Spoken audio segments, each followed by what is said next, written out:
Good morning बच्चों।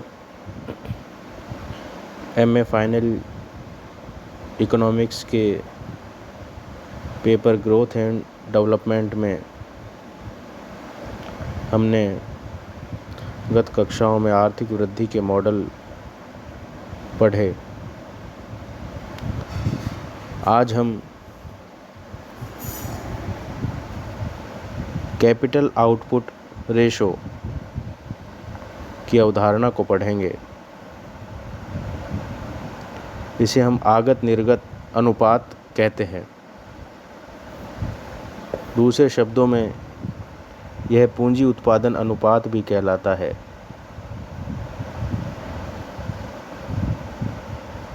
पूंजी उत्पादन अनुपात से अभिप्राय पूंजी की उन इकाइयों से है जो किसी वस्तु विशेष की एक इकाई उत्पन्न करने के लिए आवश्यक है।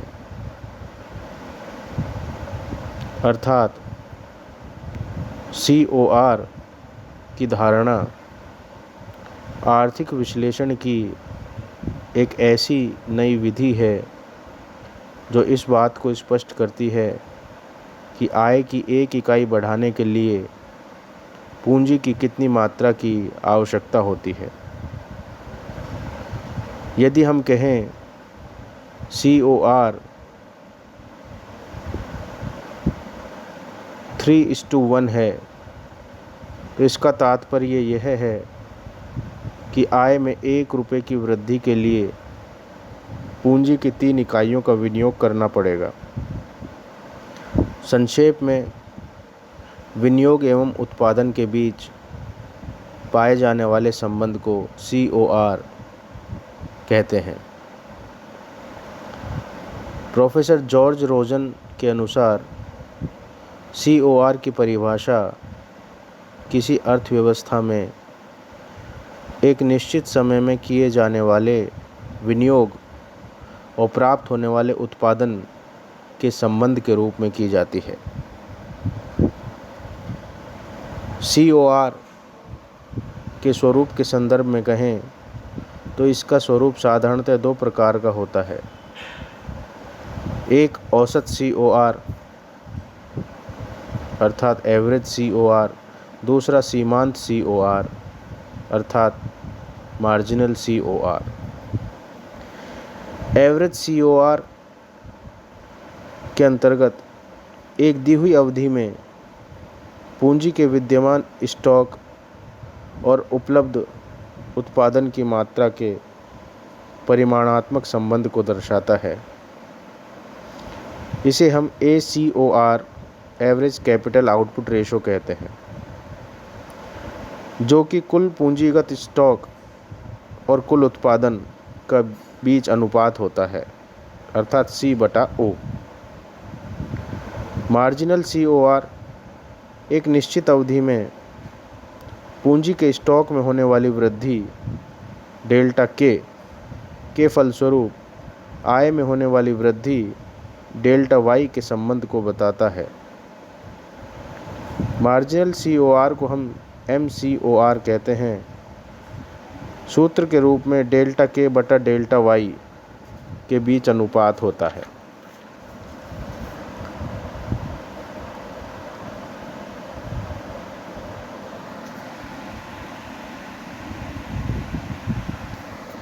COR और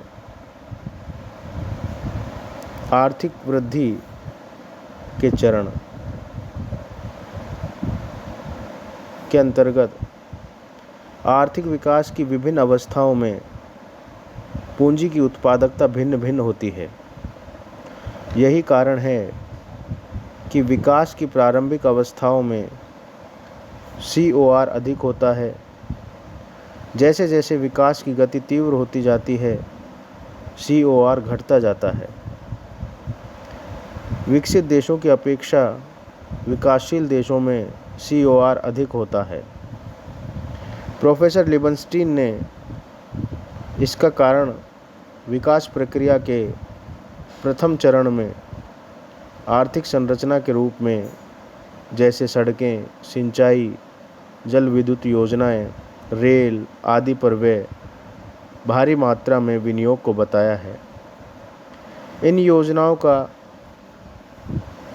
परिपक्वता काल लंबा होने के कारण इनसे दीर्घकाल में प्रतिफल प्राप्त होता है। इसके फलस्वरूप उत्पादन में आनुपातिक वृद्धि नहीं होने के कारण COR अधिक बना रहता है। अल्प विकसित देशों में COR के अधिक होने का कारण इन देशों में उत्पादन के साधनों का सर्वोत्तम उपयोग न होना है। इस प्रकार हम देखते हैं कि प्रारंभ में COR अधिक होता है क्योंकि आर्थिक संरचना पर अधिक व्यय करना पड़ता है, परंतु धीरे धीरे उत्पादन बढ़ने के कारण COR गिरकर P3 बिंदु पर न्यूनतम होता है। लेकिन इसके पश्चात मशीनों के मूल्य ह्रास के कारण प्रतिस्थापन लागतें बढ़ने के कारण COR पुनः बढ़ने लगता है। चित्र में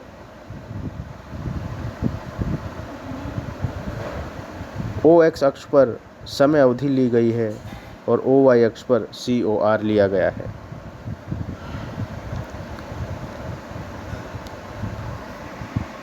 अब चर्चा करते हैं कि COR के निर्धारक तत्व कौन कौन से हैं,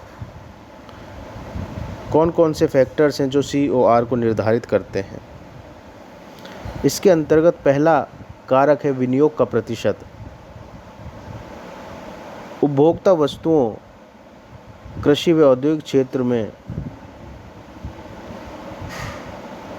अधिक व्यय होने पर COR घटता है, लेकिन पूंजीगत वस्तुओं पर व्यय अधिक बढ़ने पर COR भी बढ़ता है। इनसे प्रतिफल दर से प्राप्त होता है। दूसरा कारक विनियोग की दर है। यदि देश में विनियोग की दर अधिक होती है तो तकनीकी व्यवस्था अच्छी होने पर COR घटता है, एवं इसके विपरीत विनियोग की दर कम होने पर तकनीकी व्यवस्था अच्छी न होने पर COR बढ़ने लगता है। तीसरा कारक जनसंख्या का घनत्व है।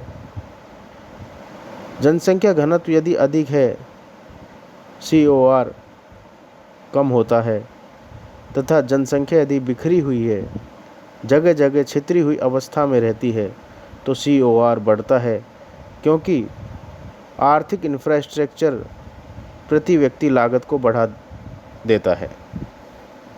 चौथा कारक है रोजगार की स्थिति। यदि देश में बेरोजगारी की स्थिति कम है, साधनों का उचित उपयोग होता है, तो COR कम होगा, लेकिन यदि बेरोजगारी अधिक है तो COR में भी वृद्धि होगी। पांचवा कारक आगतों के मूल्यों में परिवर्तन है।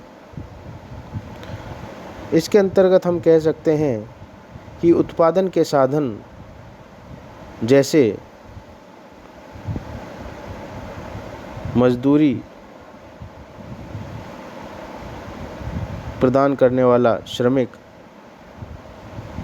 पूंजी, कच्चा माल आदि के मूल्यों में वृद्धि से विकास व विनियोग की लागतें बढ़ती हैं। यदि उत्पादन के साधनों के मूल्य अर्थात लागतों में वृद्धि होती है तो विनियोग की लागत भी बढ़ जाती है, जिसके परिणामस्वरूप COR भी बढ़ जाता है। छठा कारक जो COR को निर्धारित करता है वह है पूंजी उपयोग की सीमा। उपलब्ध पूंजीगत सामान का अच्छा व पूर्ण उपयोग होने पर COR कम होता है। इसके विपरीत यदि उपलब्ध पूंजीगत सामान का हमने सदुपयोग न किया, पूर्ण उपयोग नहीं किया, तो COR बढ़ता जाता है।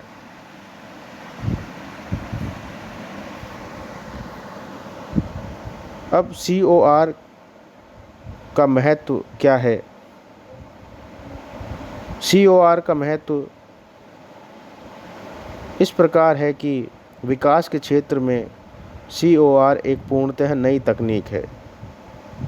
प्रोफेसर भट्टाचार्य के अनुसार यदि कोई ऐसा विचार जो कि वर्तमान वर्षों में विकास के सिद्धांत और नियोजन विकास पर हावी हो सकता है तो वह COR है। प्रोफेसर PR ब्रह्मानंद ने इसके निम्न महत्व बताए। पहला, COR की सहायता से हम ज्ञात कर सकते हैं कि अर्थव्यवस्था के विभिन्न क्षेत्रों में विकास प्रवृत्तियों व विकास आवश्यकताओं को देखते हुए कितना विनियोग किया जाए तथा उसमें कब कब परिवर्तन लाया जाए, अर्थात विनियोग दर निर्धारित कर सकते हैं। विकास दर की जानकारी भी COR पर निर्भर करती है। प्रोफेसर हैरेट डोमर ने विनियोग दर निर्धारित करने के लिए COR का उपयोग किया, परंतु प्रोफेसर अलग घोष ने इसे सही नहीं बताया, क्योंकि योजना काल में बचत आय अनुपात तथा COR के बदल जाने की संभावनाएं प्रत्येक क्षेत्र में बनी रहती हैं।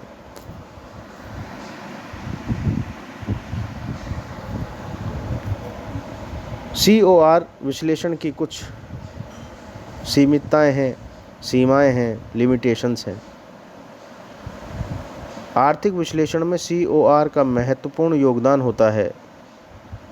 वर्तमान समय में विकास व विनियोजन इसके बिना अधूरे हैं, लेकिन फिर भी अर्थशास्त्रियों ने इसकी निम्न आलोचनाएं की हैं। COR एक प्रायोगिक धारणा होने के कारण इसमें प्रति क्षण परिवर्तन होते रहते हैं, अतः एक निश्चित समय अवधि के लिए सही COR की गणना कठिन है। दूसरा, एक अर्थव्यवस्था के विभिन्न क्षेत्रों में COR अलग अलग होने के कारण इसकी गणना कार्य जटिल व अशुद्ध बन जाता है। तीसरी सीमा है, प्रोफेसर हिगिंस के अनुसार COR का प्रमुख उद्देश्य पूंजी की कुल मांग का अनुमान लगाना है, न कि विनियोगों में प्राथमिकताओं का निर्धारण करना। चौथा, COR समय अंतराल को ध्यान में नहीं रखता है, इसलिए जिन परियोजनाओं का परिपक्वता काल लंबा होता है उनसे प्राप्त लाभों की गणना करना कठिन होता है। पांचवी सीमा है कि विकास की दर केवल पूंजी पर ही निर्भर नहीं करती, बल्कि श्रमिकों की कार्यक्षमता, प्रबंधात्मक व संगठनात्मक व्यवस्था पर भी निर्भर करती है।